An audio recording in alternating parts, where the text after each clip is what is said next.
જમનાબાઈ હોસ્પિટલમાં નકલી બર્થ સર્ટિફિકેટનું કૌભાંડ ઝડપાયું છે. પાલિકાના સેશન ઓફિસરે મામલો ઉજાગર કર્યો હતો. વડોદરાની સરકારી જમનાબાઈ હોસ્પિટલમાં ગુરુવારે બનાવટી જન્મનું સર્ટિફિકેટ મળી આવ્યું હતું. પાલિકા દ્વારા હાલ નવા આધાર કાર્ડ કાઢવા માટેની કામગીરી કરવામાં આવી રહી છે. ત્યારે આ દરમિયાન સેશન ઓફિસરે બનાવટી બર્થ સર્ટિફિકેટનું કૌભાંડ ઝડપી પાડ્યું હતું. કાસિદ સિદ્દીકી અને રાબિયા સિદ્દીકી આધાર કાર્ડની કામગીરી માટે આવ્યા હતા અને આ બંનેને પુરાવા રૂપે મુકેલ જન્મનો દાખલો તપાસમાં ખોટો હોવાનું બહાર આવ્યું છે. કાસિદ અને રાબિયા બંને માતા પુત્ર અને મૂળ ઉત્તર પ્રદેશના રહેવાસી છે. પાલિકાના અધિકારી શમિક જોશીએ સમગ્ર મામલે પોલીસને જાણ કરી હતી. મારી ઓફિસમાં આધાર કાર્ડ ડિપાર્ટમેન્ટ હું લીડ કરું છું અત્યારે કોર્પોરેશનમાં. મારી ઓફિસમાં 18 વર્ષ કરતાં મોટી ઉંમરના નવું આધાર કાર્ડ થતું હોય છે. એની અંદર જન્મનો દાખલો ઓરિજિનલ જોઈતું હોય છે, ઓળખનો પુરાવો ઓરિજિનલ અને રહેઠાણનો પુરાવો અલગ જોઈતો હોય છે ઓરિજિનલ. એ મુજબ આજે અરજદાર મારી ઓફિસમાં જે આવ્યા હતા એમણે જન્મનો દાખલો રજૂ કર્યો હતો. જન્મનો દાખલો જ્યારે આવતો હોય છે તો કોર્પોરેશન દ્વારા જન્મ ક્યાં થયો છે એના ઉપર છે. જો વડોદરામાં જન્મ થયો તો વડોદરા કોર્પોરેશન તો અમને ખબર હોય છે બર્થ સર્ટિફિકેટ કેવું છે, તો અમે તાત્કાલિક દેખ્યું તો એમના ઉપર લખેલું હતું જમનાબાઈ હોસ્પિટલ. જમનાબાઈ હોસ્પિટલ દ્વારા ક્યારે પણ કોઈ બર્થ સર્ટિફિકેટ ઇસ્યુ કરવામાં આવતું નથી. એ માત્ર ને માત્ર વડોદરા મ્યુનિસિપલ કોર્પોરેશન હસ્તકના જે આપણે માજપુર સ્પોર્ટ્સ કોમ્પ્લેક્સ છે જ્યાં જન્મમરણની ઓફિસ છે ત્યાંથી ઇસ્યુ કરવામાં આવતું હોય છે. એટલે અમે તાત્કાલિક પહેલાં તો વોટ્સઅપ કર્યું જન્મમરણ ડિપાર્ટમેન્ટના હેડને. એમના દ્વારા પણ કહેવામાં આવ્યું કે આ ફ્રોડ છે. વધુમાં 2020 પછી જેટલા પણ બર્થ સર્ટિફિકેટ, ડેથ સર્ટિફિકેટ કે મેરેજ સર્ટિફિકેટ નીકળે છે એમાં QR કોડ આપેલો હોય છે. એ સ્કેન કરવાથી ડિટેલ્સ બધી ઓપન થતી હોય છે. આમાં કોઈ પણ પ્રકારની ડિટેલ્સ ઓપન થતી નથી. તો સીધી વસ્તુ છે કે આ ફ્રોડ છે. તો આ બધી બાબતોને પ્રાથમિક દ્રષ્ટિએ દેખતા અમને ફ્રોડ લાગ્યો. અમે 100 નંબર પર તાત્કાલિક સંપર્ક કર્યો. એ વખત આપ મીડિયાકર્મી પણ હાજર હતા. પણ મને આશ્ચર્ય થયું કે 100 નંબર પર ડાયલ કર્યા પછી પણ પોલીસ અડધો કલાક જેટલી લેટ આવી. જેમાં ખરેખર આ બાબત એટલી ગંભીર છે કે એમને એગ્રેસિવલી વર્ક કરવાનું હોય, ઉપરથી મારી સાથે એગ્રેસિવલી વર્તન કરવામાં આવ્યું. એ કોઈપણ સંજોગોમાં ચલાવી ના લેવાય. પણ અત્યારે ગરમી વધારે છે, બધાને દોડાદોડી વ્યસ્તતા ઉપર સમજી શકું છું.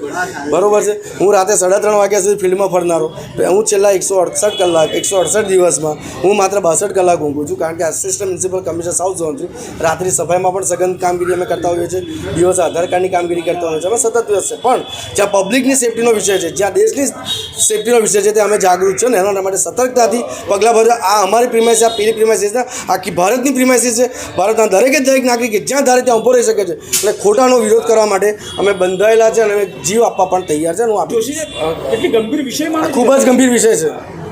અત્યારે તમે પહેલગામનો હુમલો તમે દેખ્યો શું સામાન્ય બાબત છે? અધિકારી તરીકે અમારી પ્રાથમિક ફરજ છે આધાર કાર્ડ. અત્યારે દરેક જગ્યાએ તમારે 5 સ્ટાર હોટલમાં રોકાવું હોય કે લોજમાં રોકાવું હોય, તમારે કોઈ જગ્યાએ ટોલટેક્સમાં ક્રોસ કરવું, કોઈ પણ જગ્યાએ તમારે હોસ્પિટલમાં પણ એડમિટ થવું હોય, તમારે રેન્ટ એગ્રીમેન્ટ જોઈતો હોય તો એના માટે આધાર કાર્ડની જરૂર છે. મને પોલીસ તંત્ર પર ખૂબ જ વિશ્વાસ છે. પોલીસ તંત્રએ હવે સંપૂર્ણ જવાબદાર લીડરશિપ લઈ લેવી પડશે.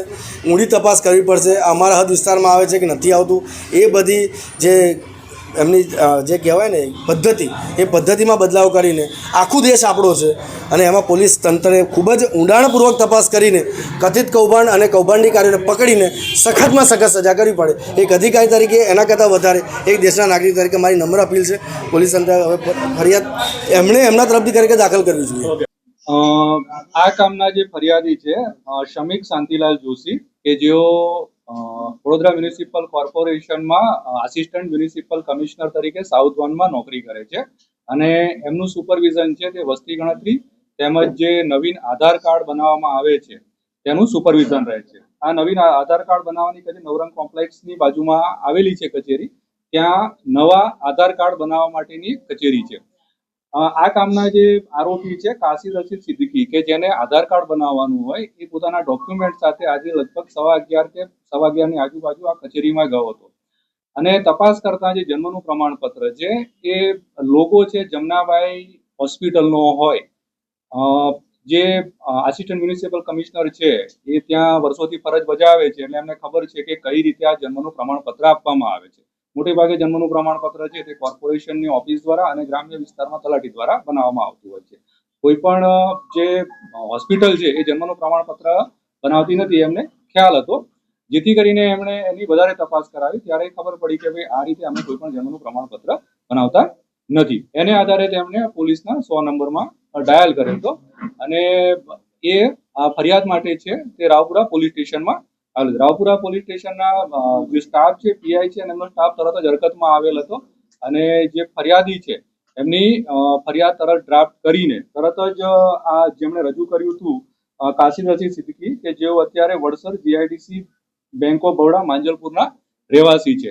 તપાસ કરતા જાણવા મળ્યું હતું કે આ જે પ્રમાણપત્ર છે તેમણે એમના પિતાજીએ કોઈની પાસે બનાવડાવ્યું હતું. કાશી રશીદ સિદ્દીકી એમના રશીદ સુબેદાર સિદ્દીકી છે એમના પિતાજી. એમને પોલીસ સ્ટેશને લાવીને આગળ પૂછપરછ કરતા જાણવા મળેલ કે તેમણે કોઈક એજન્ટ મારફત કે ફિરોઝ નસીર પઠાણ જે એજન્ટ છે એના મારફત કોઈક બીજા વ્યક્તિ પાસેથી આ જે નકલી જન્મનું પ્રમાણપત્ર છે એ બનાવેલ છે અને એને લાવીને પૂછાતા જાણવા મળ્યું કે અજયકુમાર રણછોડભાઈ મકવાણા કે જેની એક ઝેરોક્સની દુકાન છે મકરપુરા જીઆઈડીસી ખાતે આવેલી છે અને તેણે આ ભાઈ પાસે આ જે નકલી જન્મનું પ્રમાણપત્ર છે એ બનાવેલ છે.